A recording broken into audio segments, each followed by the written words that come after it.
샬롬, 하나님과 동행하는 새벽기도회 달라스 임마누엘 교회 관성철 목사입니다.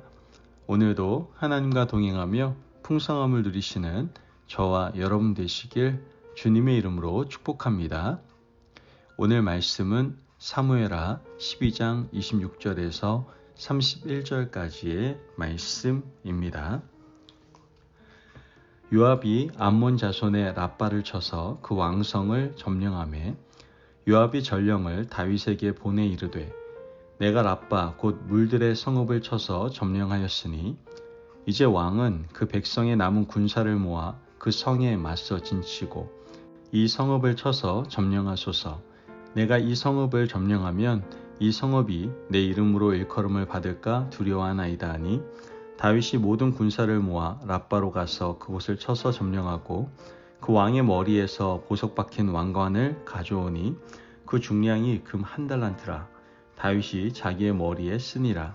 다윗이 또 그 성읍에서 노력한 물건을 무수히 내오고 그 안에 있는 백성들을 끌어내어 톱질과 썰의질과 철도끼질과 벽돌구이를 그들에게 하게 하니라. 암몬 자손의 모든 성읍을 이같이 하고 다윗과 모든 백성이 예루살렘으로 돌아가니라. 아멘. 하나님의 말씀입니다. 세상에서 나쁜 일을 행하는 사람들을 보면요, 완전 범죄를 꿈꾸는 사람들이 있습니다. 사실 영화에서는 가능한 일일지 모르겠지만 현실에서는 그리 쉬운 일은 아닙니다. 지금과 같이 과학수사가 고도로 발달한 상황에서 완전 범죄를 한다는 것 거의 불가능합니다.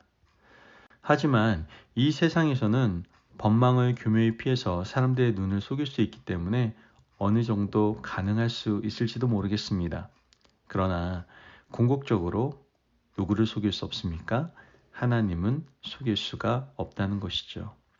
그러므로 우리가 행하는 모든 일, 품고 있는 모든 생각까지 하나님께서는 다 알고 계신다는 것을 우리는 절대로 잊어서는 안 됩니다. 다윗은 자신의 왕권으로 죄를 가릴 수 있다라고 생각을 했습니다. 이른바 완전 범죄를 꿈꾸었던 것이죠. 남편이 있는 여인 밧세바를 범하고 난 이후에 밧세바가 임신 사실을 알리게 됩니다.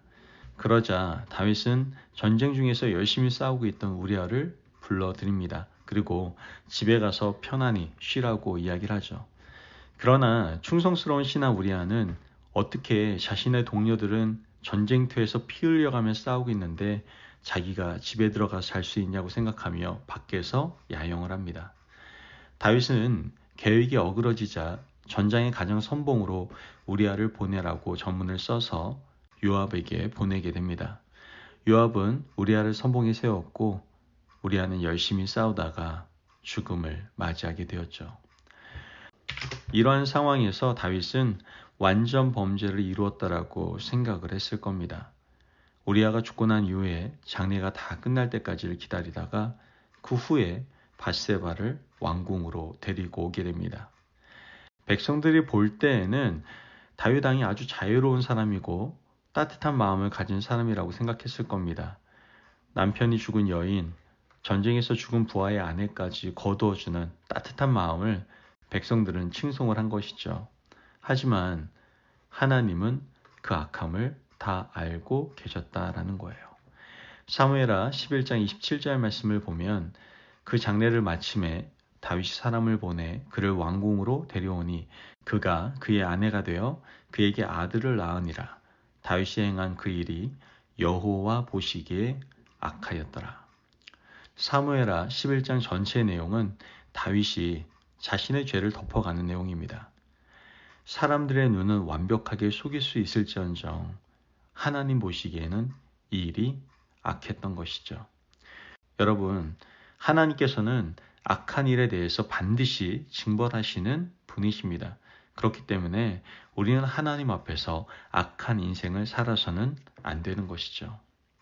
하나님께서는 다윗을 깨닫게 하시고 그 다음 징계를 하십니다.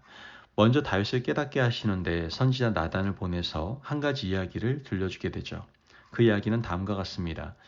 한 마을에 두 사람이 있었는데 한 사람은 부자이고 한 사람은 가난한 사람입니다. 부잣집에는 많은 양과 소와 짐승이 있고 가난한 집에는 자기 딸처럼 기르는 암양이 있었습니다. 부잣집에 손님이 왔는데 그는 자기 집에 있는 짐승을 잡지 않고 가난한 집에 있는 암양을 잡아서 손님을 대접했습니다. 왕의 나라에 이런 일이 벌어지고 있습니다. 이 말을 들은 다윗이 화를 냅니다. 당장 잡아오라고 노발대발을 하죠. 나단이 다윗에게 말합니다. 그 사람이 바로 당신입니다. 그때 다윗은 크게 깨닫게 됩니다. 이 일이 하나님 보시기에 악한 일이 되었음을 깨닫게 되었던 것이죠. 다윗은 그제서야 눈물을 흘리고 회개를 합니다. 시편 여러 곳에서도 또 역대기에서도 다윗의 눈물이 기록되어 있는 것을 보게 되는데요. 하나님께서는 다윗의 이러한 회개를 받으시고 다윗의 죄를 용서해 주셨지만 용서하는 별개로 다윗에게 죄의 책임이 얼마나 무서운지를 깨닫게 하시는 것을 우리는 성경을 통해서 보게 됩니다. 하나님께서는 구체적으로 다윗에게 죄에 대한 책임을 물으십니다. 먼저 다윗의 집에 앞으로 칼이 떠나는 날이 없을 것이라고 말씀하셨죠. 그 말씀은 그대로 이루어졌습니다. 다윗의 자손에게 칼이 떠나는 날이 없었습니다. 그 나라에는 죽고 죽이고 자고 나면 왕이 바뀌는 피비린내 나는 일들이 일상으로 벌어졌던 것이죠. 두 번째로 다윗은 은밀한 중에 이 일을 행했지만 다윗의 아내들이 대낮에 욕보임을 당하게 될 것이라고 말씀하셨습니다. 물론 그 말씀도 그대로 이루어졌습니다. 압살롬의 반란 때에 백주 대낮에 왕의 후궁들을 왕궁 옥상에서 욕되게 하는 일이 벌어졌던 것이죠. 마지막 세 번째로 다윗이 밧세바에게서 낳은 아이가 죽을 것이라고 말씀하셨습니다. 그 말씀도 그대로 이루어지게 됩니다. 다윗은 물론이고 다윗의 후손까지 다윗이 지은 죄를 짊어지고 살아갈 수밖에 없게 되었던 겁니다. 죄가 얼마나 무섭고 두려운 것인지 깨닫게 하기 위한 하나님의 인생 채찍이었던 겁니다. 용서하셨지만 하나님은 다윗에게 죄에 대한 책임을 지게 하셨습니다. 이뿐만이 아닙니다. 이제는 국정 운영 또한 어렵게 되었습니다. 왜냐하면 요압이 이 일의 전부를 알고 있었기 때문입니다. 다윗이 보낸 편지를 받고 우리아를 적진의 제일 깊숙한 곳까지 보낸 사람이 요압 장군입니다. 요압은 왕이 왜 이렇게 우리아를 죽게 하시는지 몰랐지만 전쟁이 끝나고 왕궁에 돌아와서 알았습니다. 우리아의 아내를 왕비로 맞이려 했다는 사실을 나중에서야 알게 된 것이죠. 여러분, 요압이 왕을 어떻게 보겠습니까? 요압은 그렇지 않아도 다윗이 통제하기 힘든 장군이었습니다. 이제 요압이 다윗을 정말 존경하겠습니까? 오늘 본문 27절에서 28절 말씀을 보면 요압이 전령을 다윗에게 보내 이르되 내가 라빠 곧 물들의 성읍을 쳐서 점령하였으니 이제 왕은 그 백성의 남은 군사를 모아 그 성에 맞서 진치고 이 성읍을 쳐서 점령하소서. 내가 이 성읍을 점령하면 이 성읍이 내 이름으로 일컬음을 받을까 두려워하나이다 하니. 요압이 왕의 명령을 받아서 전쟁에 나갔습니다. 그리고 성을 거의 다 점령해 놓고 왕에게 전령을 보냅니다. 왕이여, 와서 마무리하십시오. 왕은 요압의 이 말을 무시할 수가 없었습니다. 왜 그렇습니까? 약점이 잡혀 있었기 때문입니다. 29절 말씀을 보면 다윗이 모든 군사를 모아 랍바로 가서 그곳을 쳐서 점령하고, 다윗의 신세가 이렇게 되어버렸습니다. 신하에 대한 통제력도 상실하고 하나님께서 그에게 주시는 죄에 대한 책임도 온몸으로 짊어지고 가야 하는 불쌍한 인생이 되어버린 것이죠. 여러분, 하나님께 매여 있으면 사람에게서 자유하지만 사람에게 매여 있으면 하나님 앞에서 경거망동하게 된다라는 것이죠. 여러분, 오늘 우리는 어디에 매인 삶을 살아야 되겠습니까? 제발 오늘 하루 하나님 앞에 매인 인생으로 살아가시길 간절히 바랍니다. 우리를 끌고 가려는 죄의 세력에서 벗어나시고 죄는 그 어떤 모양이라도 버리셔서 사람에게 또한 죄에게 매이지 않고 하나님께 매인 바 되어 기쁨과 평안의 삶을 살아가시기를 주님의 이름으로 축복합니다. 아멘. 기도하겠습니다.